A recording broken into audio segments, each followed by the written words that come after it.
Olá galerinha, tudo bem com vocês? No vídeo de hoje, eu vou ensinar pra vocês como pegar essa letra aqui bonita, meu povo. Nossa, que letra mais linda. E é super prático e muito fácil. Então bora lá que eu vou ensinar pra vocês como pegar essa letra. Primeiro você vai sair daqui, né, descartar aqui.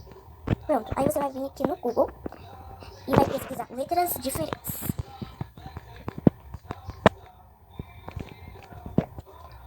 Você vai clicar nesse primeiro arroba aqui, não é arroba, mas esqueci como... Aí você vai pesquisar um texto. Qual é o meu nome? Helena, pronto. E vai aparecer muitos tipos de letras, que você, a letra que você quiser. Tem círculo? Tem. Tem um monte de letra que você precisar. Entendeu, gente? Muita letra. Aí eu escolhi essa daqui. Aí vocês vão clicar nela. Copiar. Tá, já tá copiado, né? Aí vocês vão vir, né? Vocês vão vir aqui. Vocês vão ficar segurando. Aí você vai clicar em colar e pronto, gente. Olha que letra mais linda. Não é fácil, né? Aprendeu? Então já deixa seu like, se inscreve no canal, ativa o sininho de notificações pra não perder nenhuma novidade aqui no canal. Um super beijo. Tchau, tchau.